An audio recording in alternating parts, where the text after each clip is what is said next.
Well, what's good, people? What's good, people? What's good, people? Welcome back. Welcome back. We are here. Are we here? It's December 30th. So, what's that means? It's a couple of days from New Year's, baby. 2025 is right around the corner, people. Right around the corner. But I hope you guys are doing pretty good. Make sure you guys hit the like button, hit the subscribe button, and make sure you hit the notification bell because we go on live Mondays, Wednesdays, and Fridays, and sooner, and you're gonna see a lot more vlogs coming up really pretty soon as well. We're gonna do, especially next year. So next year, 2025, Chaos Culture Radio, we're still taking it to another level, and that's what we're gonna do. So, my boy Hakeem, man, how you feeling, man? I feel good, man. I can't wait for the new year to come. Yeah, This year was marvelous. I feel great about this. I feel real positive about it. yeah, man. Good to hear, man. I feel positive too, man. 2024 was a good year for us, especially here at Chaos Culture Radio, and for us. 2025, it's not over with. We're gonna take it to the next level. We're not gonna Mhm. stop. So today, guys, we got a very, very special show for you guys today. So since 2025 is right around the corner, we do have some top viral videos that we covered this year that either they went viral or that was something crazy, most crazy stuff you ever heard, or something that make you laugh too. So I picked about 10 viral videos that kind of went viral, or that was funny, or that was outlandish and everything of this year. So this to show what happened during 2024, like really big things and everything. And like I said, we still gonna cover topics, but we want to make a special video for you guys about all the stuff that we commentate back in 2024. So sit back, relax. We're gonna have a fun show today, real fun show today. But other than that, let's start out with the sports topic. Let's go. So let's get into the NFL. So NFL season is almost over. That means the playoffs is right around the corner, and we got players that's come from the MVP. Josh Allen, Lamar Jackson in a way, and also a special running back who now just got 2,000 yards from yesterday with the Philadelphia Eagles and Saquon Barkley. So last yesterday's game, he went over to 100 yards to hit the 2,000 march record. But next week he's trying to break the record to have the most rushing yards in a single season, which is held by Eric Dickerson. So one person that was very very close, and that was his 2012 season, was Adrian Peterson. But the year before that, he tore his ACL up. And then after that, he healed up, rushed over 2,000 yards, and he's number two. So Saquon Barkley, he's trying to do, even though it's 17 games instead of 16 games. He needs exactly over 100 yards to either tie, or if you go over 100 yards, he will break Eric Dickerson record, which has been held since 1984, I believe. So Eric Dickerson, man, next week the record might be broken, but we'll see. We'll see how the game play, because they might, give Saquon a couple rushes, as kind of set it out for the playoffs. But who knows? We'll see. But other than that, Hakeem, go ahead and play the video, and after that, we'll chop it up.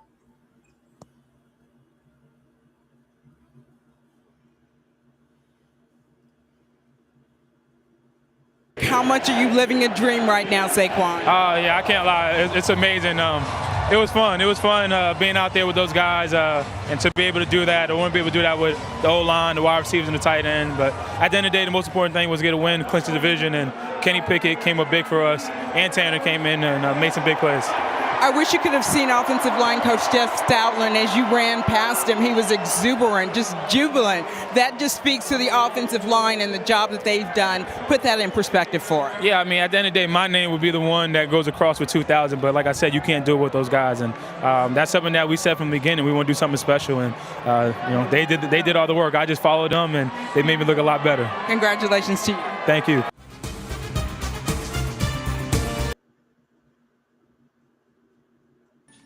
So there you have it. That's Saquon Barkley. Like I said, he's going to try to go break the record next year. I mean, next week.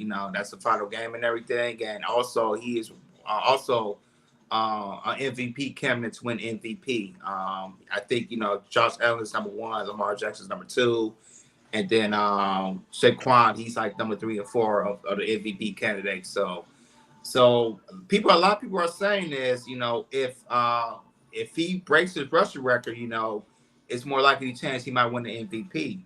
But we'll see. So go ahead, Hakeem. What's your take with Saquon Barkley? Since he said, "Do you like the Cowboys?" No, I'm a Lions fan, buddy. I'm a Lions fan. I was going to wear my jersey today, but I'm gonna wait till next week when we play Minnesota Vikings. So I'm a Lions fan over here. You got a Dolphins fan right up here. Right here, Dolphins all day, regardless if they're sorry. But go ahead, Hakeem. What's your take on Saquon Barkley? Do you think if he breaks the rushing record, do you think he should be deserved to win the MVP? I definitely do think that. I've watched him play a couple times. He's been putting in the work. Very humble. You could tell he knows the plays. He's football educated as I watch him play the plays. So, I guess he's a savant, and we just got to see where he goes from here. But I do think he's deserving of it. Me too. And the thing is, Hakeem, there's all these quarterbacks are having phenomenal years. Josh Allen, he's having a nice year in Buffalo Bills. I thought they wasn't gonna make the playoffs, but Josh Allen told me the wrong way. Lamar Jackson, he's having his stats.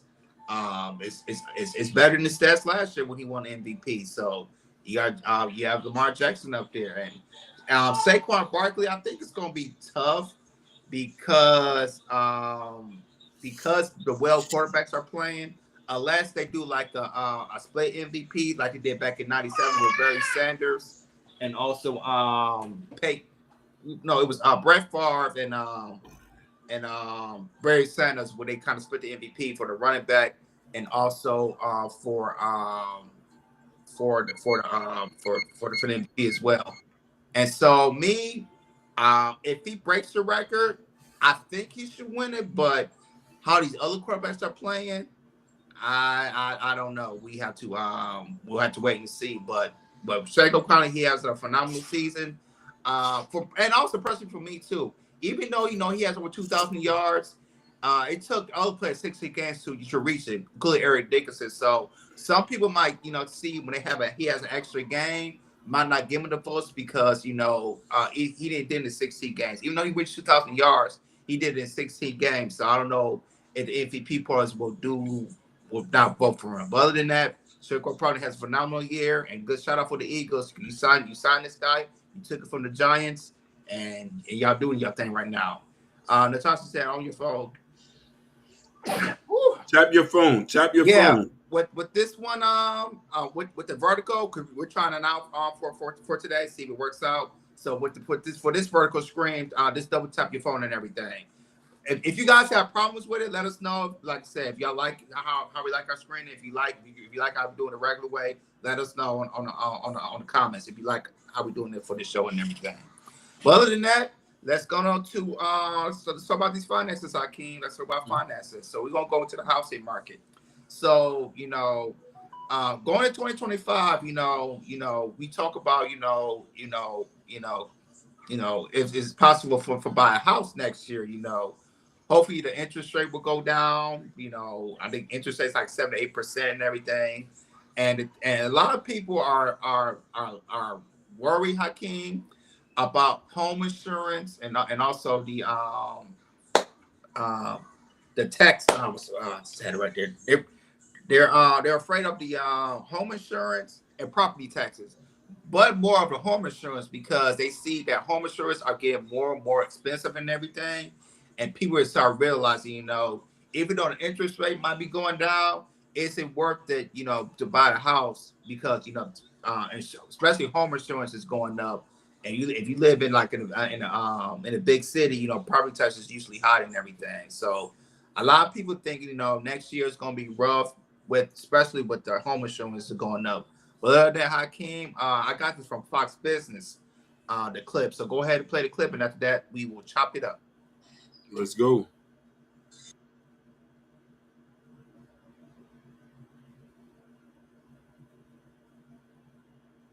you about this because this is an economic story we're seeing playing out. One of the big stories to end 2024 has been the home buyer story.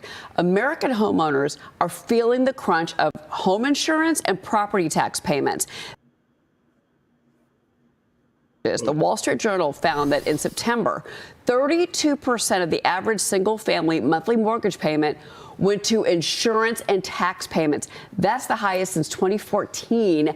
Analysts say the climbing cost of property taxes and home insurance, it's not going to come down, putting further burden on homeowners, even if they've refinanced or even if they got a low rate on their mortgage. They got that 3.5% or 4%, for instance. Wow, this is going to be really tough on the housing market. I'm going to tell you that right now, of late, the worst performing sector in the U.S. equity market has been housing-related shares. They're under a lot of pressure. They've been sinking by double-digit percentage for the current quarter to date since the election. It's really a mess. Let's face it, you go ahead, you take out a fixed rate mortgage. Well, it's great to know that your monthly mortgage payment is fixed. But what you don't know is what your future property taxes might be and what your future property insurance costs might be. And I want to add one thing. I think this is important. The CPI is trying to tell me that their best measure of property insurance was up by only 2% from a year ago. You've got to be kidding me. The November number? Yeah, you're saying the November print didn't number. make sense I'm laughing at that. Okay, and moreover, interesting. and people have to know the CPI does not include property taxes in its measurement. There you go. So when you talk, when you see that economic crunch, and that is the story that, again, Ashley, going back to the election, that is what we heard, that voters said, I am struggling financially, economy number one before immigration. And Joe Biden kept saying everything's going well, the economy's getting better, but they did not feel better. And this is a perfect example. Did the Biden administration not look at taxes and insurance? I guess now looking backwards, they're probably thinking, oh, we should have paid attention to that. Sorry, or not draw attention to it. I think this, the property taxes are telling us something about climate change. Whether you like it or not, something is taking place with the climate, and insurers are responding accordingly. This is sort of like a market solution to climate the natural risk. disasters, the hurricanes and everything else. Yeah, we've got a lot to talk about this morning, and we are just getting started. Coming up.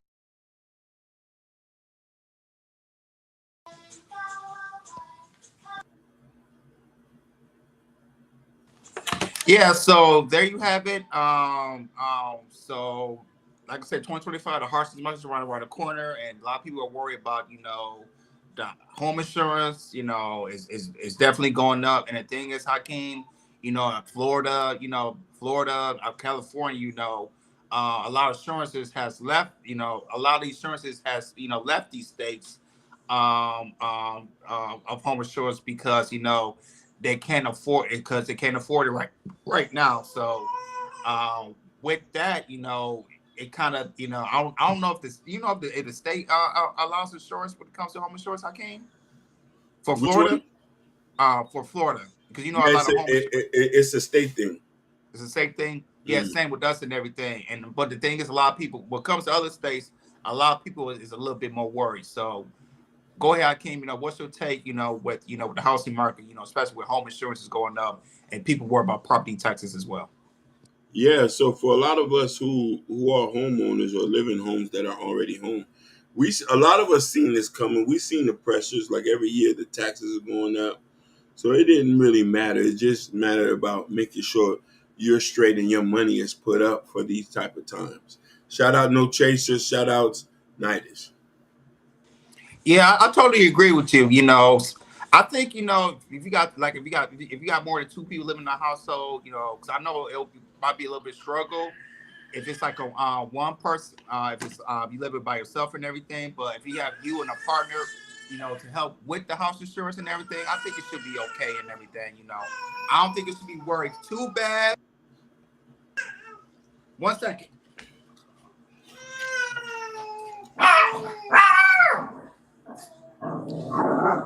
Most definitely will be.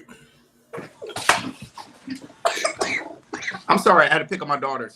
No problem. Yeah, but other than that, I wouldn't. For me, I wouldn't be too much worried at all. And also, especially if you live in California or also in Florida and also other states, that's a lot of these home insurances are leaving the state, and you go for state and everything. So when you go through stats, I wouldn't be so worried about it as well. But for some people, it's a concern. I get all that. But if you have the money, the finances, also live in a 2-parent household, shouldn't be no problem with that whatsoever. So with that, we're gonna move right on. So people, we'll be right back. We're gonna switch to the our We're not gonna be able to. Oh, we ain't gonna be able to? It's not gonna let us. I tried to because it's orientation not available while live. Oh, obviously, can you get off live and go back on there? So you want me to end it? Yeah, end it and then we go right back. All right. Yeah. Hey, fellas, people, we'll be right back because the vertical is not showing like no videos because we're just gonna be testing out. We'll be right back, people. We're just gonna switch and then